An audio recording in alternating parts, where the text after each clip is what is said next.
Should you buy your buy-to-let properties in 2024 in your personal name or your limited company? So you might be thinking, Jamie, why does it matter? Well, it matters quite a lot, actually. So there's some real big things that come into play, namely Section 24. Now, this is something my good friends in government did for us a few years ago. And the reason they brought this in is they just thought, you know what? We want to just get some more money and we're going to tax people. And actually, my theory is, it's all about control, really. So most people back in the day, I don't know if I'm old enough to say that yet, am I? Yeah, of course you are. You're an old man now. Back in the day, we had, everyone bought properties, buy-to-let properties, in their personal name.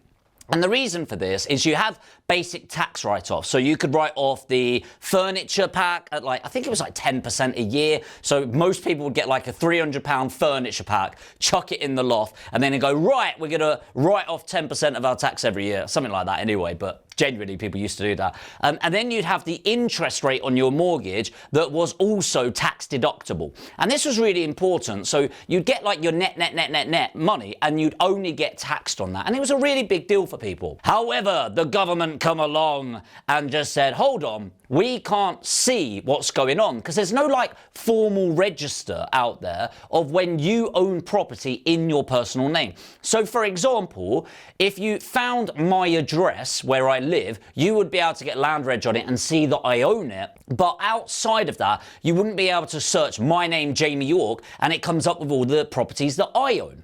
Hopefully that makes sense.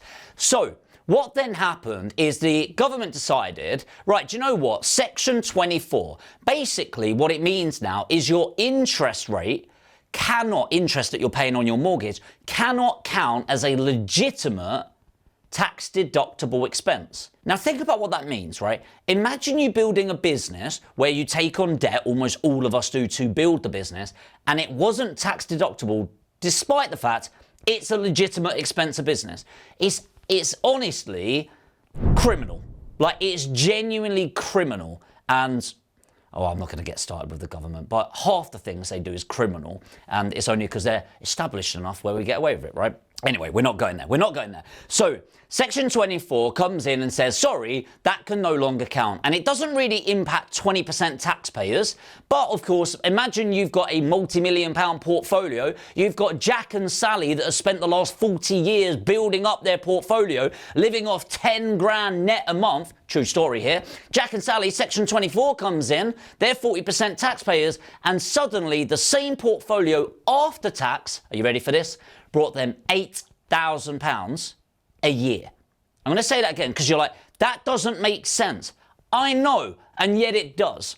All right? So because of their interest rates were higher, all of that was tax deductible, so they didn't really pay tax on their portfolio, very little. Suddenly, they can't retire. Both of them had to go into full-time jobs again. Now, if you don't own property and you don't have a lot of money, you might be thinking, oh, poor Jack and Sally, they needed to get a job. What a horrible situation. Well, yeah, maybe you'd feel differently if you were on the other side of it. So this is where limited companies come in. Once a limited company comes in, they said, by the way, if you own properties in the limited company, absolutely it's tax deductible. So what? If I own it there instead of there, then it's tax deductible. Yes, it's tax deductible. Why is it tax deductible? Because it's in a business. And in order to change that rule, they can't exactly go just property investors. If you're property investors in a company, we know it's a legitimate business, but you can't make that tax deductible. Think about what scrutiny they would be under then. And they can't really go, oh, by the way, every business in the UK, including all of ours that we own, because a lot of politicians own companies as well, tax deductible, no longer. And it's you're just not going to see it. And so you're protected by having properties in a business. And for me, that's a big reason to have it in a limited company, in the fact that you're sheltered by legislation change and government changes that come in. So that's one thing. The next thing, of course, is the protection of it. The reason why they do that, the government, is you can search my companies, and I'll have a range of companies, and I own some with me, some with my business partners, some in his name in the company, and we have something called SPV, special purpose vehicles, and we typically will own up to 20 properties per company. And that might be us being silly, but lending gets harder when you're at that level in each company, and we like to isolate our risk. So the key thing is that they can track it. So you can search my company and and you can see all of the properties that I own in there with the debt on them, who's lent me money and everything like that. So it's a lot more transparent for you, but also it's more transparent from the government, which means the more transparent it is, the easier it is to tax us. Theory again.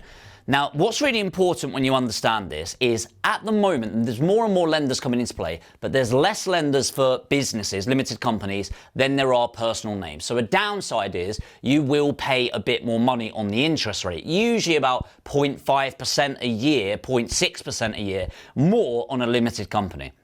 The other thing that I think is a pro is you don't own the property, which I know is confusing. You own the company and the company owns the property, which most people go, oh, it's the same thing really. No, it's not. No, it's not at all. From a legal point of view, from a tax point of view, from a protection point of view, almost always it is better for you, in my opinion, to own it in a limited company strictly from that safety play.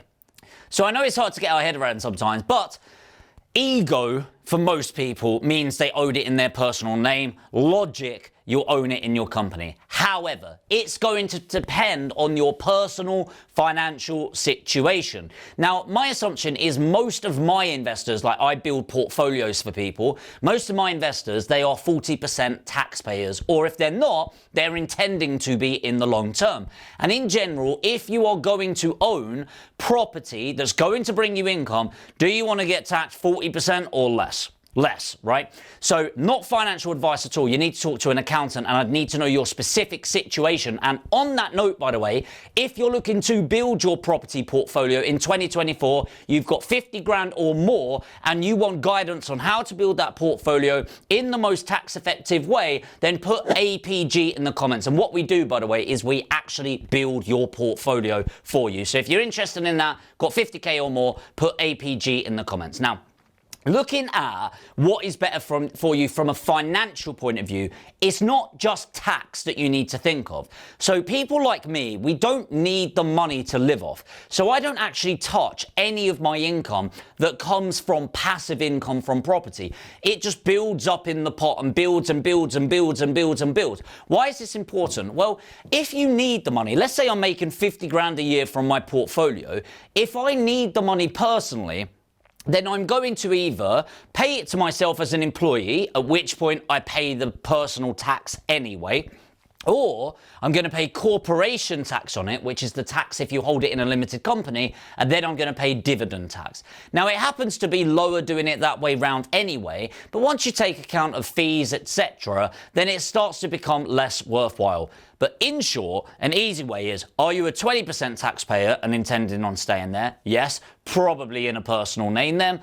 If you're a 40% taxpayer and you're not really needing access to the passive income right now until you quit your job in the future, a limited company might be right for you. However, it depends on a lot of things. What I'd love to hear from is you. I'd like to know in your portfolio, if you've built one, if you've not yet, if you're intending to, let me know in the comments. Do you buy in your personal name or in a limited company, and why? Ultimately, this is just my opinion based on my experience. We've done over 1,000 properties now, and what I can tell you, because I can't give you financial advice, I would say out of those 1,000 properties that we've bought for ourselves and our clients, I would say over 950 of them are in limited companies. So I'm not saying we should copy everyone. You need to look at your personal situation, but that tells me a lot about what I need to know about buying in a limited company.